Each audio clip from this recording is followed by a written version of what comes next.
Vote engineering এর রাজসাক্ষী হিসেবে সাবেক উপদেষ্টা রিজওয়ানা হাসানকে জিজ্ঞাসাবাদ ও জুডিশিয়াল তদন্তের আহ্বান জানিয়েছেন জামাতের সেক্রেটারি জেনারেল অধ্যাপক মিয়া গোলাম পরওয়ার। তার জন্য তার বক্তব্যই সাক্ষ্য দিচ্ছে, তিনি বলছেন যে আমরা সেটা দেইনি, আমরা তাদেরকে থামিয়ে দিয়েছি। তাহলে এই কথা মিন করে যে তিনি এই ইলেকশন ইঞ্জিনিয়ারিং এর সাথে যুক্ত ছিলেন।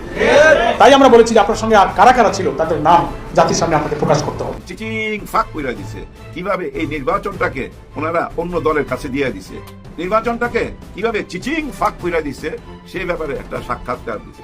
কখনো যেন এই জাতীয় শক্তি মেইন স্ট্রিম না হতে পারে, আমরা সেই কাজটা করতে পেরেছি, তাদেরকে আমরা মেইন স্ট্রিম হতে দেই নাই। এই নির্বাচনটাকে যে এদিক সেদিক করা হয়েছে এটা তো ওনার কথাতেই বোঝা যায়, তাই না ভাই? উনি কেন এই কথা বলবে? উনি যেভাবে স্বপ্ন দেখাইছিল আমাদেরকে, এটা তো ওনার মুখে খই ফুটার কথা, তাই না? নির্বাচনের পর, কারণ গণভোট তো জয়যুক্ত হয়েছে, ওনার মুখে তো খই ফুটার কথা। উনি তো বলছিলেন গণভোটের মাধ্যমেই এই দেশটা নতুন একটা পথ খুঁজে পাবে, নতুন যাত্রা হবে, নতুন একটা বাংলাদেশ হবে। সবই তো চুতলিং কম হয়ে গেল, কেউ তার সামনে আসতেছে না। তারা বিরোধী দলে গেলেও আমাদের খেয়াল রাখতে হবে তারা যেন ক্ষমতার মেইন স্ট্রিম হতে না পারে। আমরা সেটা করেছি, তাদের মেইন স্ট্রিম হতে দেয়নি। একটিমাত্র বক্তব্য, একটিমাত্র সাক্ষাৎকার, আর তাতেই যেন কেঁপে উঠছে দেশের পুরো রাজনৈতিক অঙ্গন। আপনারা ইতিমধ্যে সোশ্যাল মিডিয়া এবং বিভিন্ন নিউজ পোর্টালে দেখেছেন অন্তর্বর্তীকালীন সরকারের সাবেক উপদেষ্টা সৈয়দা রিজওয়ানা হাসানের একটি মন্তব্যকে ঘিরে দেশ জুড়ে চলছে তুমুল বিতর্ক। সৈয়দা রিজওয়ানা হাসান যেটা বলেছেন সেটা আমার দৃষ্টিতে, আমি যদি ব্যক্তিগতভাবে বলি, এটা নির্বাচনকে প্রশ্নবিদ্ধ না করে বরং বাংলাদেশে নির্বাচনের সময় আমরা দেখেছি কিছু ন্যারেটিভ তৈরির চেষ্টা করা হয়েছে, এবং এই ন্যারেটিভকে, এটা এতদিন পর্যন্ত কনস্পিরেসি থিওরির মতন ছিল, রিজওয়ানা হাসান এটাকে সামনে নিয়ে এসেছেন। জামায়াতে ইসলামী বলেছেন যে ইলেকশনের যে ইঞ্জিনিয়ারিং হয়েছে এটা উনি দুটো ঘটনার কথা বলেছেন, এবং বলেছেন এই দুজন উপদেষ্টাকে, সাবেক দুজন উপদেষ্টাকে জিজ্ঞাসাবাদ করতে হবে। এই দুই উপদেষ্টা কে কে? একজন সৈয়দা রিজওয়ানা হাসান, একজন হল খলিলুর রহমান। ডক্টর ইউনূসের নেতৃত্বাধীন অন্তর্বর্তীকালীন সরকারের দুই উপদেষ্টা সৈয়দা রিজওয়ানা হাসান এবং ডক্টর খলিলুর রহমান, যিনি বর্তমানে পররাষ্ট্রমন্ত্রী, এই দুইজনের বিরুদ্ধে জামাত ইসলামী রাজনীতিতে তোলপাড় সৃষ্টি করে দিয়েছে। দর্শক, জামাত তাদের পক্ষে রাজসাক্ষী খুঁজে পেয়েছে, অতএব রাজনীতিতে এটা নিয়ে জামাত এখন খেলবে। এক কথায় যদি বলি জামাত কি ঘটিয়েছে, অবাক হবেন শুনলে। এই ভাষা ব্যবহার করেনি, কিন্তু জামাত যা বলেছে তার অর্থ এটাই যে রিজওয়ানা হাসান এবং খলিলুর রহমানকে গ্রেপ্তার করা হোক। রানিং মন্ত্রীকে কার্যত একটু ঘুরিয়ে পেঁচিয়ে হলো গ্রেপ্তারের দাবি জানিয়েছে জামাত। কিন্তু গতকালকে আমরা একটা রাজ সাক্ষী পেয়েছি। সেই রাজ সাক্ষীর নাম হচ্ছে সাবেক উপদেষ্টা অধ্যাপিকা রিজওয়ানা, অ্যাডভোকেট রিজওয়ানা। তার ভাষা নারীদের উপযুক্ত অধিকারকে নিশ্চিত করতে পারে নাই। তারা বিরোধী দলে থাকলেও আমরা কিন্তু তাদেরকে মূলধারা বা প্রধান শক্তি হিসাবে আমরা আসতে দিই নাই। তাহলে বোঝা যায় আমরা যে ইলেকশন ইঞ্জিনিয়ারের যে কথা আসছিল বা আসছে, সেটাকেই উনি নিজেই স্বীকার করে রাজসাক্ষী হয়েছে। আমরা এখন এটাকে জানতে চাই ওনার কাছে বা তত্ত্বাবধায়ক সরকারের কাছে এবং আজকের সরকারের কাছে, যে তারা তাদের যোগসাজশে কি ইঞ্জিনিয়ারিংয়ের মাধ্যমে বাংলাদেশ জামাত ইসলামীকে মূলধারা বা প্রধান দল হিসাবে মেজরিটি পেতে তারা বাধাগ্রস্ত করেছে এবং সেটা হতে দেয় না। গতকালকের বাংলাদেশের সাবেক উপদেষ্টা রিজওয়ানা সাহেবের বক্তব্য আপনারা শুনেছেন। সেই বক্তব্যের পরে বাংলাদেশের নির্বাচন কেমন হয়েছে, সেই নির্বাচন নিয়ে নতুন কোনো আর শঙ্কা থাকার সুযোগ নেই। একজন সাবেক অন্তর্বর্তীকালীন সরকার, যারা নিরপেক্ষ সরকার দাবি করে বাংলাদেশের জনগণের জন্য একটি সুষ্ঠু সুন্দর নির্বাচন উপহার দিবেন সেই কথা বলেছিলেন, সেই সরকারের উপদেষ্টা যখন স্পষ্ট করে বলেছেন নারীদের প্রসঙ্গ কথা বলতে গিয়ে বাংলাদেশ জামাত ইসলামীকে ক্ষমতায় আসতে দেওয়া হয়নি, ঠকিয়ে দেওয়া হয়েছে, সেই জায়গা থেকেই স্পষ্ট যে জামাত ইসলাম সর্বোচ্চ জনপ্রিয় হওয়ার পরেও 11 দলীয় জোটকে নির্বাচনে আসতে দেওয়া হয়নি, ঠকিয়ে দেওয়া হয়েছে। আসসালামু আলাইকুম দর্শক, বাংলাদেশের বর্তমান রাজনৈতিক প্রেক্ষাপট নিয়ে আজকের এই ভিডিওটি সাজানো। ভিডিওর শুরুতেই অনেকগুলো ভিডিওর অংশ বিশেষ আপনারা অলরেডি দেখে ফেলেছেন, দেখেই বুঝতে পেরেছেন যে আজকের এই ভিডিওটি কতটুকু গুরুত্বপূর্ণ এবং আকর্ষণীয় হতে চলেছে। সবাইকে বলবো আজকের এই ভিডিওটি আপনাদেরকে ধৈর্য সহকারে দেখতে হবে এবং প্রত্যেকটি বিশ্লেষকের বিশ্লেষণগুলো মনোযোগ সহকারে শুনতে হবে, তাহলেই আজকের এই ভিডিওর সারমর্ম জানতে পারবেন বা বুঝতে পারবেন।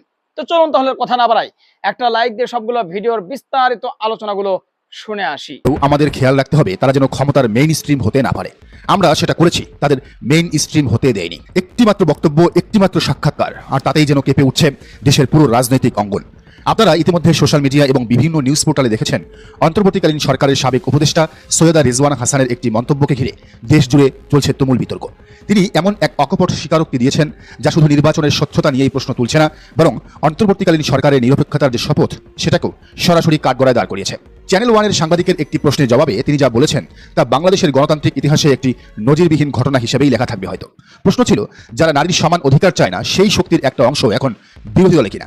এর জবাবে তিনি অত্যন্ত স্পষ্ট ভাষায় বলেছেন, তারা বিরোধী দলে গেলেও আমাদের খেয়াল রাখতে হবে যে তারা যেন ক্ষমতার মেইন স্ট্রিম হতে না পারে, মানে মূল জায়গায় যেতে না পারে। আমরা সেটা নিশ্চিত করেছি, তাদের মেইন স্ট্রিম হতে দেয়নি। দর্শক, একটু গভীরভাবে চিন্তা করুন এই কথাটির অর্থ কি। আমরা সেটা করেছি, তাদের মেইন স্ট্রিম হতে দেয়নি। এই আমরা কারা? এই শক্তির মাধ্যমে তিনি কাদের বুঝিয়েছেন? দেশের আপামর জনগণ এবং রাজনৈতিক বিশ্লেষকদের কাছে এটি একেবারেই দিনের আলোর মতো স্পষ্ট যে এই ইঙ্গিত বাংলাদেশ জামায়াতে ইসলামীর দিকেই করা হয়েছে। নির্বাচনের আগে আমরা সবাই দেখেছি দেশের আনাচে কানাচে জামাতের পক্ষে এক অভূতপূর্ব গণজোয়ার তৈরি হয়েছিল। সাধারণ মানুষের একটি বড় অংশ তাদের সমর্থন দিচ্ছিল, কিন্তু ভোটের ফলাফলে তার প্রতিফলন ঘটেনি। কেন ঘটেনি সেই উত্তর যেন আজ স্বয়ং সাবেক উপদেষ্টার মুখ থেকেই বেরিয়ে এলো। জনগণের এই রায়কে রুখে দিতে কতিপয় উপদেষ্টা যে কতটা মরিয়া ছিলেন তা আজ জাতির সামনে উন্মোচিত। অনেকেই বলছেন এটি স্রেফ কোনো রাজনৈতিক মন্তব্য নয়, এটি 2026 সালের ইলেকশন ইঞ্জিনিয়ারিং এর এক সহজ সরল এবং ভয়ঙ্কর স্বীকারোক্তি। এই একই স্বীকারোক্তি নির্বাচনের দিনই যেদিন ফলাফল হয় সেদিন দিয়েছিলেন আসিফ নজরুল। জাস্ট একটা ওয়ার্ডে কি লিখেছিলেন তিনি? আলহামদুলিল্লাহ। একজন উপদেষ্টা ভোটের দিন কি কারণে রেজাল্টের পর আলহামদুলিল্লাহ পড়েন, এটা আপনাদের বুঝতে কি আর বাকি থাকে? প্রমাণ কি চাইতে পারবেন রেজওয়ানা হাসানের কাছে? সৈয়দ রেজওয়ানা হাসান উপদেষ্টা ভদ্র মহিলা সবকিছু ফাঁস করে দিল। চিচিং ফাঁক। ওই যে আলিবাবা 40 চোরের গল্প শুনছিলেন আপনারা? তারা কি করতো জানেন? পাহাড়ের ভিতরে থাকতো আর বাইরে আইসা ডাকাতি করতো, কিন্তু পাহাড়ের ভিতরে ঢুকতো কেমনে? ওই পাহাড়ের সামনে আইসা বলতো চিচিং ফাঁক, তখন পাহাড়টা ফাঁক হয়ে যেত, তারা ভিতরে ঢুকে যেত। এরকম চিচিং ফাঁক কইরা দিছে।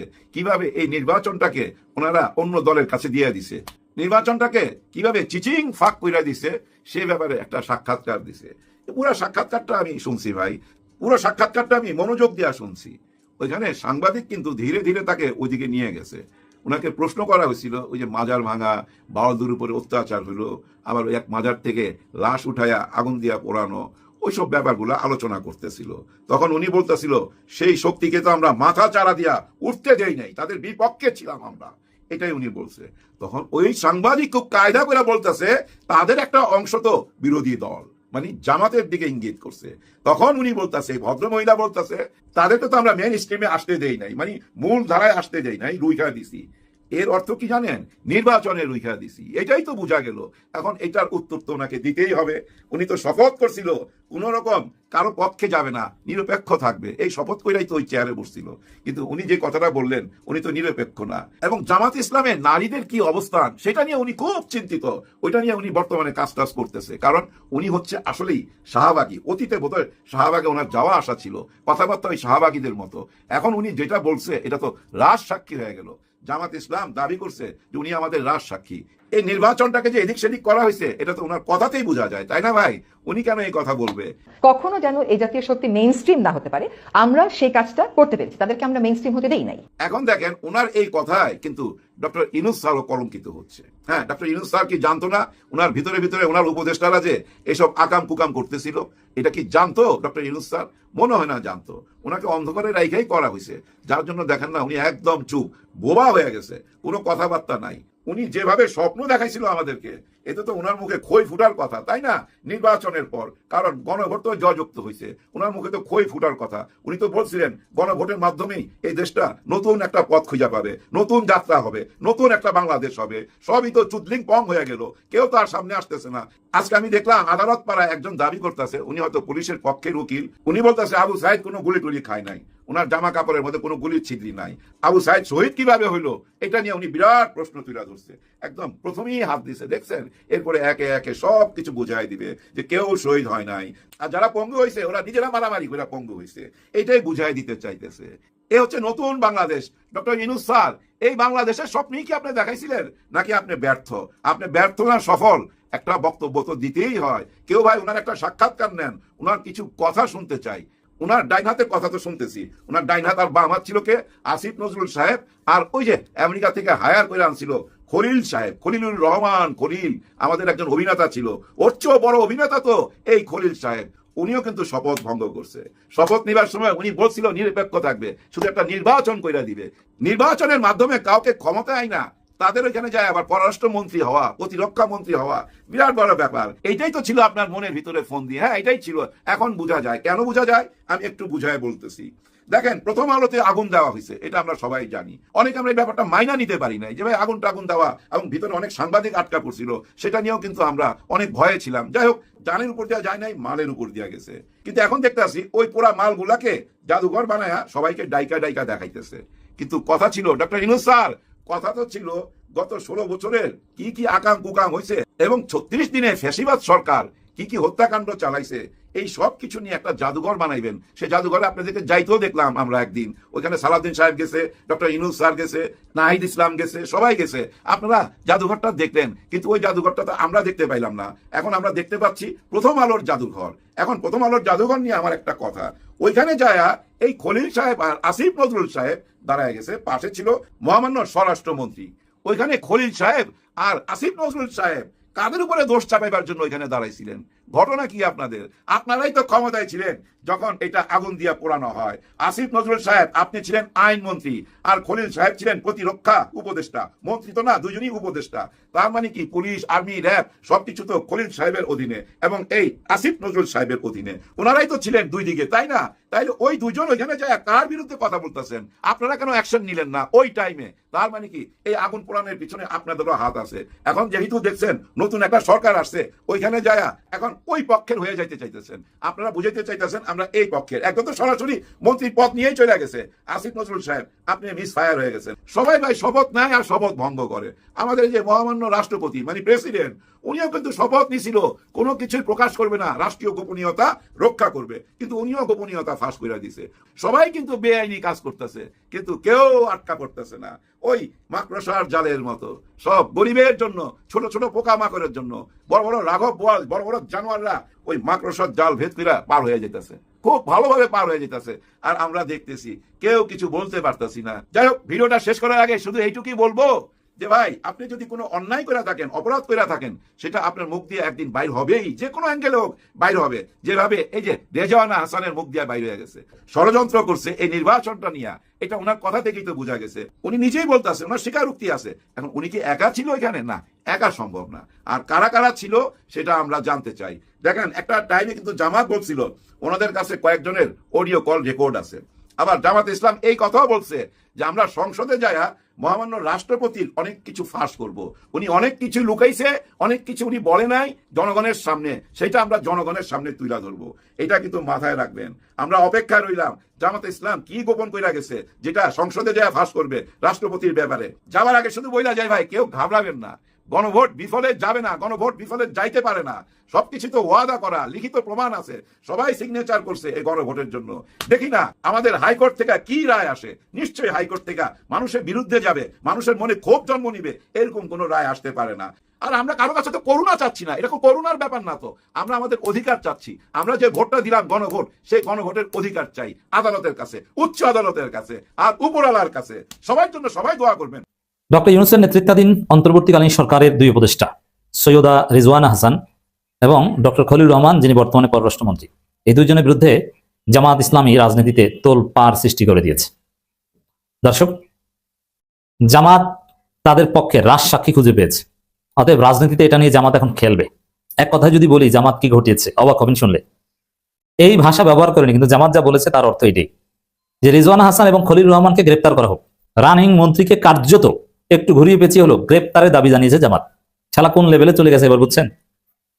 জামাত বলেছে এরা দুইজন মির্জাফর, এবং রিজওয়ানা হাসান রাজসাক্ষী স্বীকার করেছেন কিভাবে ইলেকশন ইঞ্জিনিয়ারিং করে জামাতকে হারিয়ে দিয়েছে, এবং তাদেরকে জিজ্ঞাসাবাদের দাবি করেছে যে তাদেরকে জিজ্ঞাসাবাদ করা উচিত যে তারা কিভাবে ইলেকশন ইঞ্জিনিয়ারিং করেছে এবং তাদের সাথে কারা কারা জড়িত ছিল, কোন প্রক্রিয়া তারা ইলেকশন ইঞ্জিনিয়ারিং করেছে।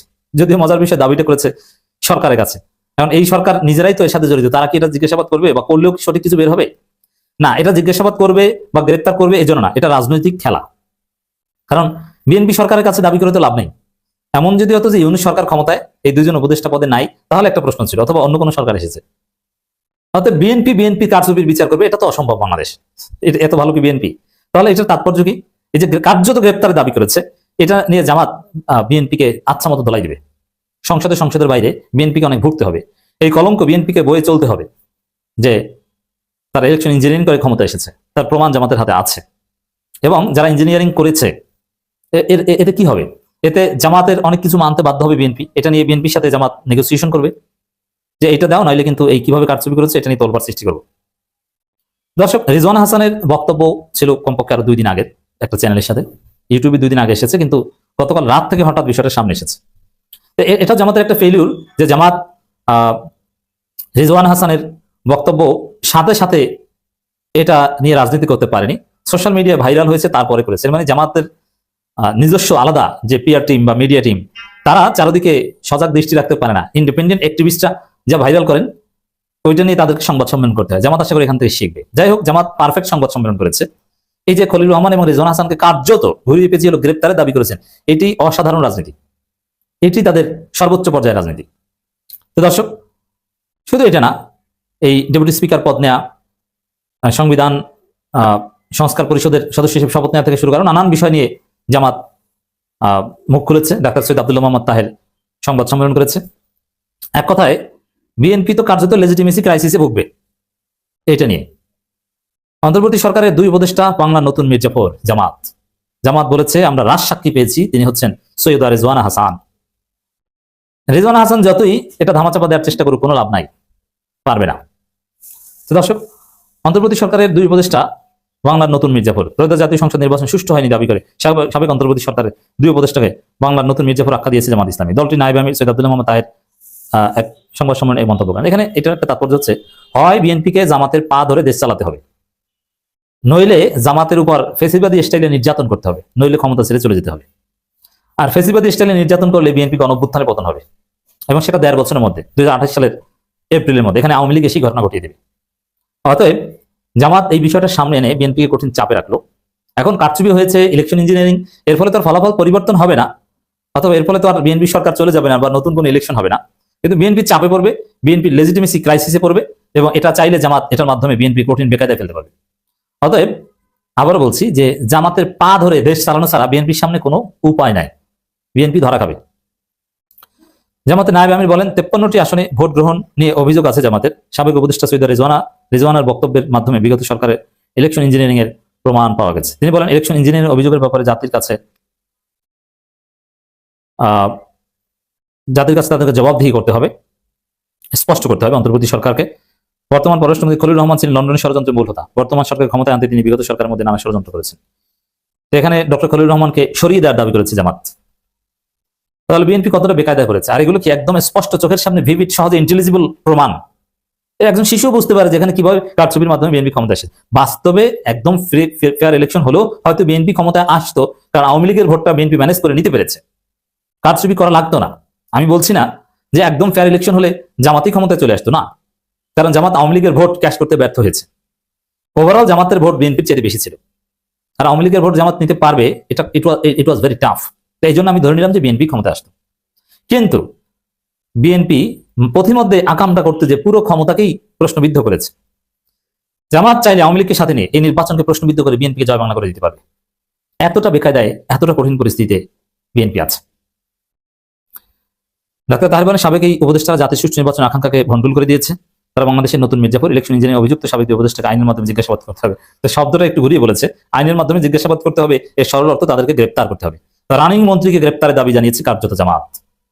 এটা কে না বুঝে যে অন্তর্বর্তী এটা শপথ লঙ্ঘন করেছে, কারণ অন্তর্বর্তীকালীন সরকারের উপদেষ্টা হিসেবে তাকে নিরপেক্ষ থাকতে হবে, আর সে সাথে সাথে এসেছে বিএনপি সরকারে। এটা যদি জামাতের ক্ষেত্রে ঘটতো, এতক্ষণে জামাতের ক্ষমতা থাকতো না। জামাত যদি অন্তর্বর্তী সরকারকে ক্ষমতা এসে উপদেষ্টা মন্ত্রী বানাতো, জামাতের ক্ষমতাই থাকতো না। অথচ বিএনপির বিরুদ্ধে কেউ কিছু বলছে না। তা আশা করি বিএনপিকে এর মাসুল গুনতে হবে। এই যে ছাত্র দলের একটা অনুষ্ঠানে বাইতুল মোকাররমের খতিব এসেছে, আর হুজুর এসেছে, একজন জামাতি হুজুরকে দেখলাম, আমি নাম বললাম না। যে জামাতি হুজুর, এটা আবার ছাত্র দল মনে জানে না।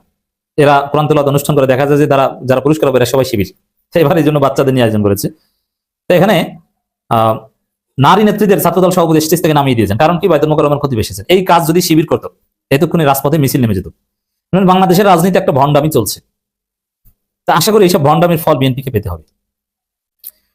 এই যে ভোট কারচুপির রাজসাক্ষী রিজওয়ানা হাসান এবং তাকে কার্যত গ্রেপ্তারের দাবি জানিয়েছেন খলিলুর রহমান সহ, বিএনপিকে ভুগতে হবে। গতকালকের বাংলাদেশের সাবেক উপদেষ্টা রেজওয়ানা সাহেবের বক্তব্য আপনারা শুনেছেন। সেই বক্তব্যের পরে বাংলাদেশের নির্বাচন কেমন হয়েছে সেই নির্বাচন নিয়ে নতুন কোনো আর শঙ্কা থাকার সুযোগ নেই। একজন সাবেক অন্তর্বর্তীকালীন সরকার যারা নিরপেক্ষ সরকার দাবি করে বাংলাদেশের জনগণের জন্য একটি সুষ্ঠু সুন্দর নির্বাচন উপহার দিবেন সেই কথা বলেছিলেন, সেই সরকারের উপদেষ্টা যখন স্পষ্ট করে বলেছেন নারীদের প্রসঙ্গ কথা বলতে গিয়ে বাংলাদেশ জামাত ইসলামীকে ক্ষমতায় আসতে দেওয়া হয়নি, ঠকিয়ে দেওয়া হয়েছে, সেই জায়গা থেকেই স্পষ্ট যে জামাত ইসলাম সর্বোচ্চ জনপ্রিয় হওয়ার পরেও 11 দলীয় জোটকে নির্বাচনে আসতে দেওয়া হয়নি, ঠকিয়ে দেওয়া হয়েছে।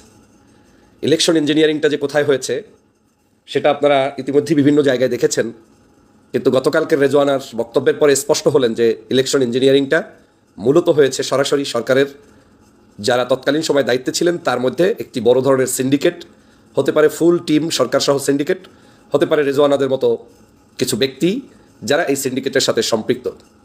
আপনারা নাম শুনছেন ডিপ স্টেট, কিন্তু ডিপ স্টেটটা আসলে কি?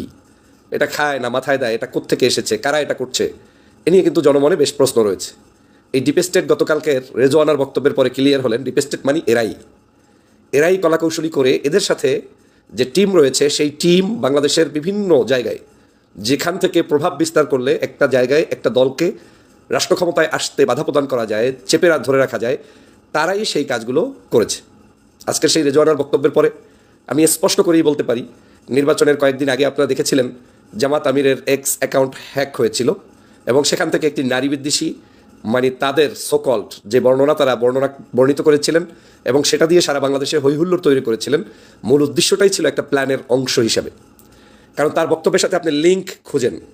ওনার বক্তব্য হচ্ছে নারী, আর আমিরে জামাতের যেই হ্যাক যেটা হয়েছে আইডি, সেখানেও পোস্টের ইস্যুটা ছিল নারী। এই নারীদের সাথে তারা জনগণকে প্রতারিত করে যখন দেখেছে যে বাংলাদেশের সমগ্র নারীরা ভোট দিচ্ছে জামাত ইসলামে এবং এই জোটে, তখন সেই জামাত ইসলামের জোটকে এবং এই 11 দলকে ছোট করে দেখার জন্যই সেখানেও নারী বিষয়টাকে টেনে এনে নির্বাচনের কয়েকদিন আগে এই অপকর্মটি করেছে। এবং দেখেছেন যে সেখানে সরাসরি বঙ্গভবনের একজন কর্মকর্তা তদন্তে বের হয়ে এসেছিল যে তিনি জড়িত, এবং সে বিষয়টিও কিন্তু এখন ধামাচাপা দেওয়ার চেষ্টা হচ্ছে বা এখন আর নতুন করে আগায়নি, এবং সেটা কিন্তু শেষ ওই জায়গায়। শুধু তাই নয়, আপনারা জানেন যে আমরা বাংলাদেশের নাগরিকরা বিভিন্ন সময় বলেছি যে এই নির্বাচনকে কেন্দ্র করে কয়েকজন উপদেষ্টা সরাসরি সম্পৃক্ত এই নির্বাচনটাকে নষ্ট করার জন্য। সেই কয়েকজন উপদেষ্টা নিয়ে কিন্তু জামাত ইসলাম সহ তারা কিন্তু প্রতিবাদও করেছিলেন যে সরকারের মধ্যে ঘাপটি মেরে থাকা কিছু উপদেষ্টা রয়েছে।